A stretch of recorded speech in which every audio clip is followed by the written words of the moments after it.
या तुमने अपनी लड़ाई में अपने घर को बचाने के लिए दरवाजों पर अपनी महिलाओं से कहा सड़क पर उतर आओ? क्या बचा तुम्हारा यार? क्या इस पर भी चर्चा होनी चाहिए कि किसकी कितनी फटी और किसकी कितनी पिटी?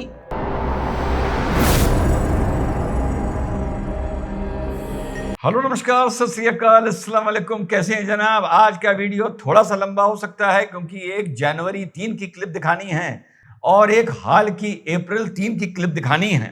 तो सीज फायर के बारे में आप लोग बहुत सुन रहे होंगे।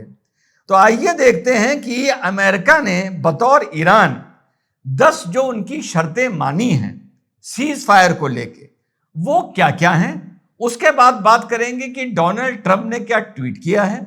उसके बाद अप्रैल 3 का अपना कुछ क्लिप दिखाऊंगा और देखिएगा जो मेरा अप्रैल 3 का क्लिप है और डोनाल्ड ट्रंप का ट्वीट, ऐसा लग रहा है कि दोनों ने बैठकर साथ लिखा है और जनवरी 3 को सुनाऊंगा मैंने क्या बोला था।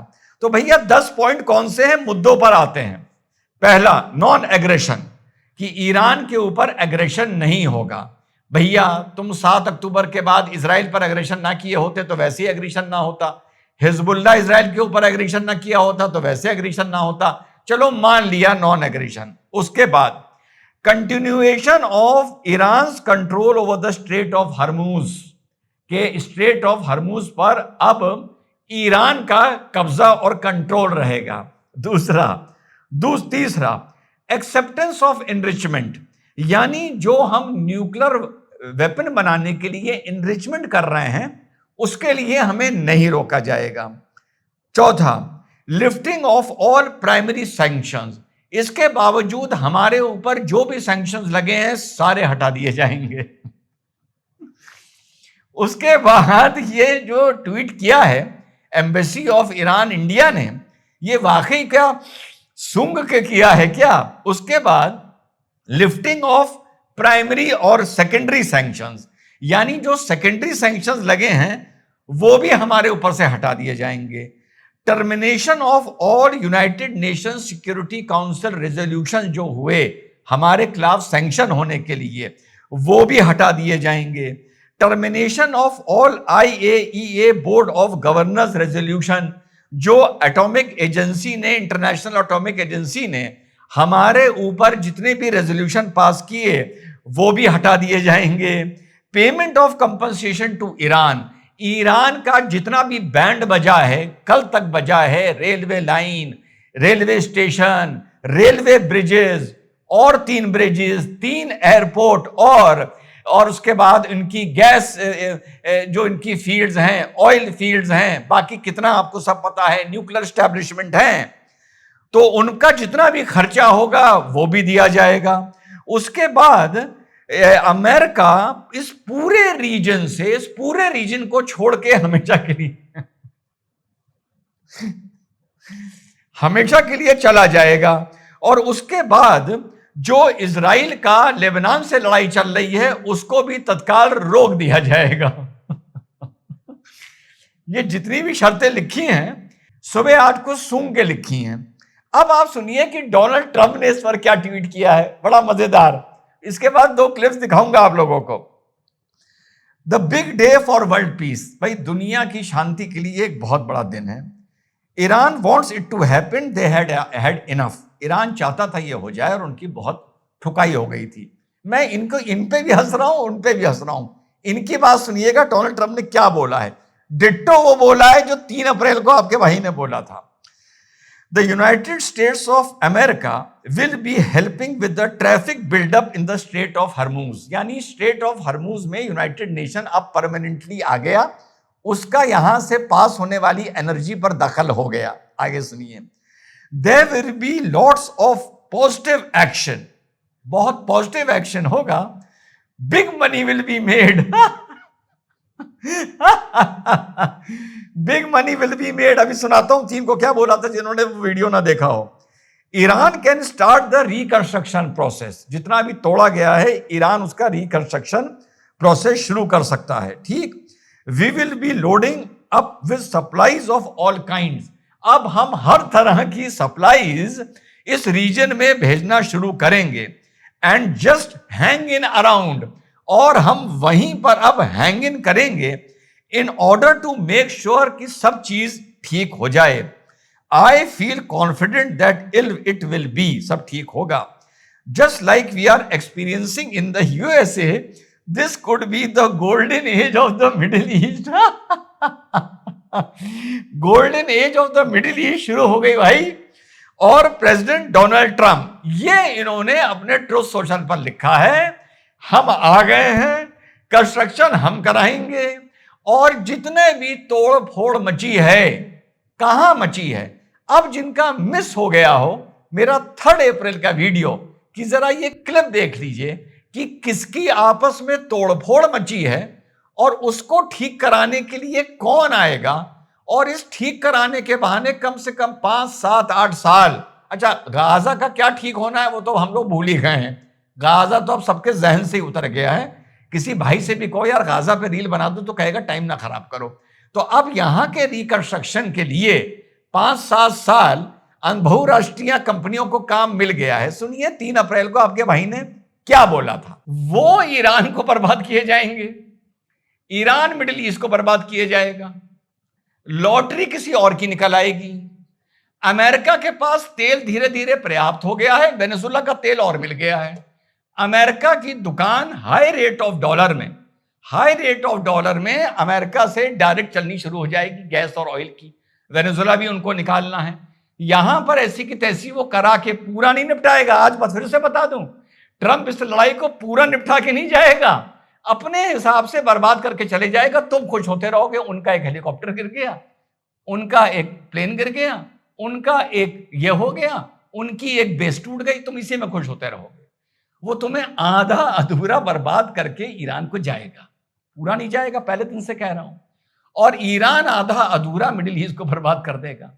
और लॉटरी इसमें किस किस की लगेगी ये तुमको मैं पहले भी बता चुका हूं, अभी भी बता रहा हूं। और सबसे ज्यादा खुश इसमें कौन होगा ये भी बता रहा हूं, सबसे ज्यादा खुश हम लोग होंगे। क्यों? किस लिए? कि हमने एक दूसरे को बर्बाद कर दिया। सुना क्या बोला था आपके भाई ने? कि पूरे मिडिल ईस्ट को तोड़वा दिया, जलवा दिया। गैस एंड ऑयल का जो एक सेफ रूट था उसकी ऐसी की तैसी करा दी, उसका ट्रांजिट की ऐसी की तैसी करा दी। और एक आपको 3 जनवरी की क्लिप दिखा देता हूं, उसके बाद आगे वीडियो कंटिन्यू करता हूं, तो आप लोग इस पूरे वीडियो का सार समझ जाएंगे। अब 3 जनवरी की क्लिप देखिए। अमेरिका और आपका यूरोप ईरान के इन्फ्लुएंस को कम करना चाहता है, खत्म करना नहीं चाहता है। इसके पीछे 2 कारण हैं, एक मिडिल ईस्ट का सुन्नी वर्ल्ड और एक इजराइल। अगर अमेरिका ने ईरान को खत्म कर दिया तो सऊदी और मिडिल ईस्ट भी इतना बड़े हो जाएंगे कि हो सकता है कल को यूरोप और अमेरिका को आंखें दिखाने लगे। और अगर अमेरिका ने ईरान की रिजीम को बिल्कुल खत्म कर दिया, इससे फायदा किसको होगा? इससे फायदा सिर्फ इजराइल को होगा, क्योंकि इतना दुनिया को पता चल गया है कि जो सुन्नी वर्ल्ड है इजराइल के चारों तरफ, वो इजराइल का कुछ नहीं कर सकता। अब अगर इजराइल का सुन्नी वर्ल्ड कोई कुछ कर नहीं सकता और ईरान को अमेरिका ने बिल्कुल खत्म कर दिया और रिजीम चेंज कर दिया, तो वर्चस्व किसका बढ़ेगा? इजराइल का बढ़ेगा। सवाल उठता है, क्या अमेरिका या यूरोप चाहता है कि इजराइल का इतना वर्चस्व बढ़ जाए कि वो भी कल को अमेरिका को आंखें दिखा दे, वो कहे अब तो मुझे डर ही नहीं है किसका, मुझे सपोर्ट ही नहीं चाहिए किसी की। सुना साथियों, इस क्लिप के टाइम पर मुझे बहुत से लोग हंस रहे थे कि यार आप क्या बात कर रहे हो यार, अमेरिका इजराइल के बारे में ये सोचेगा कि ईरान को पूरी तरीके से ना तबाह करो ताकि मिडिल ईस्ट भी फ्री ना हो जाए और इजराइल भी फ्री ना हो जाए। फ्री का मतलब ये नहीं कि वो यूएसए से बगावत कर देंगे। फ्री का मतलब यह जरूर हो सकता है कि अमेरिका उनसे कहे कि अब आपको मेरे ये वेपन्स लेने चाहिए, तो मिडिल ईस्ट कहे, सऊदिया कहे, यूएई कहे कि भैया काहे को लेने चाहिए, ईरान तो बर्बाद हो ही चुका है। और इजराइल कहे कि अब सुन्नी वर्ल्ड से तो हमारी प्रॉब्लम है ही नहीं, ईरान बर्बाद हो चुका है, तो हमारे भी बल्ले बल्ले बल्ले बल्ले के दिन आ गए हैं, मौज करो, तरक्की करो। अगर पहले हम अमेरिका के सामने थोड़ा झुकते थे तो अब शायद उतना झुकना भी बंद कर दो। हमारे मतलब भर की टेक्नोलॉजी हमारे पास है और बाकी अमेरिका में ज्यू लॉबी बैठी है जो अमेरिका को हमारा ज्यादा अहित नहीं करने देगी। तो भैया अब बताइए, जियोपॉलिटिक्स को लेकर के ठुकाई ये हुई कि 115 मार दिए गए। ठुकाई ये हुई कि 115 नागरिक नहीं, ऊंचे से लेके नीचे तक सब नेता मार दिए गए। इजराइल का एक अभी तक टेक्निकली मेजर भी नहीं मरा है, मेजर भी नहीं मरा है। एक एवरेज पोस्ट मान लीजिए आप फौज की किसी भी कंट्री की, वो नहीं हुआ है। उसके बाद आपकी ये स्थिति हो गई कि जिसकी उम्मीद नहीं थी कि धमकी के बाद वो ही छिछोरापन, आपने अपनी महिलाओं को बाहर निकाल दिया, आपने अपनी महिलाओं को सेंसिटिव लोकेशंस पर भेज दिया, आपने अपनी सिविल सोसाइटी को सेंसिटिव लोकेशन पर भेज दिया कि हमें बचाओ। क्या महिलाओं को घर के बाहर निकालने के बाद, और वो ये भी नहीं कि वो आर्मी की महिलाएं, बुरखे वालियों को, हिजाबनों को, या तुमने अपनी लड़ाई में अपने घर को बचाने के लिए दरवाजों पर अपनी महिलाओं से कहा सड़क पर उतर आओ। क्या बचा तुम्हारा यार? क्या इस पर भी चर्चा होनी चाहिए कि किसकी कितनी फटी और किसकी कितनी पिटी? इस घटना के बाद भी न्यूक्लियर वेपन्स को लेके ये क्या चर्चा होनी चाहिए कि आप हमारे न्यूक्लियर उस पर इतना अटैक कर रहे हैं, रेडियो एक्टिविटी फैल सकती है, ये गलत हो रहा है। इसके बाद भी क्या ये चर्चा बचती है? बस चर्चा इतनी बचती है कि तुम्हारे 4 हेलीकॉप्टर गिरा दिए, तुम्हारे 5 प्लेन गिरा दिए, इसी में हम जीत गए। और जो 10 की सूची बनाकर दी है वो ऐसी बना के दी है कि अमेरिका अपना सारा सामान बटोर के स्ट्रेट ऑफ हरमूज को इनके हवाले करके अमेरिका वापस जा रहा है।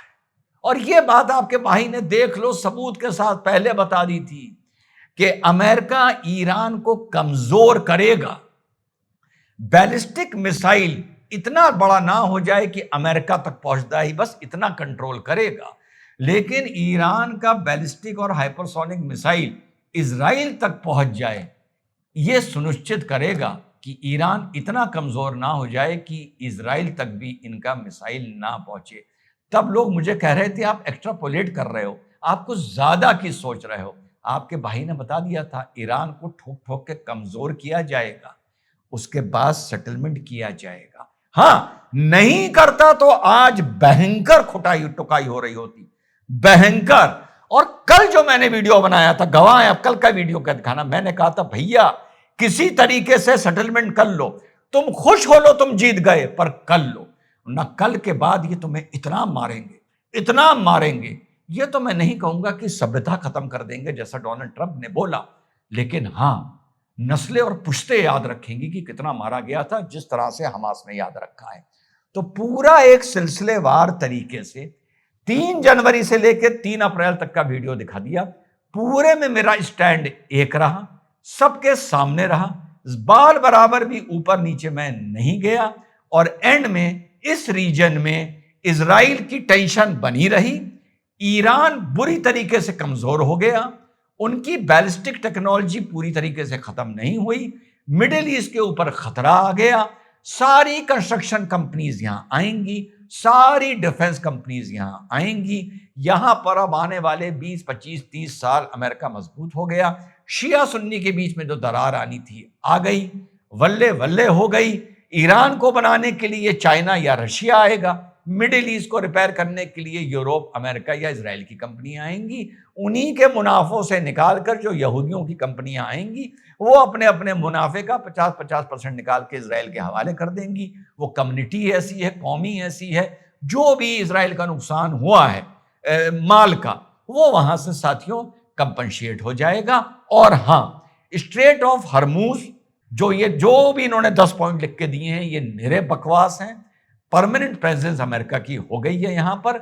न्यूक्लियर इनरिचमेंट को लेकर और न्यूक्लियर वेपन को लेकर बहुत जल्दी आप जब ये सेटलमेंट फाइनल स्टेज पर पहुंचेगा तब आप सुन लेंगे कि इन दोनों चीजों को लेकर बात बदल गई है और ईरान के जो 10 पॉइंट हैं इनकी कोई भी वैल्यू नहीं है। ये वक्त आप लोगों को बता देगा। जय हिंद, वंदे मातरम, खुदा हाफिज।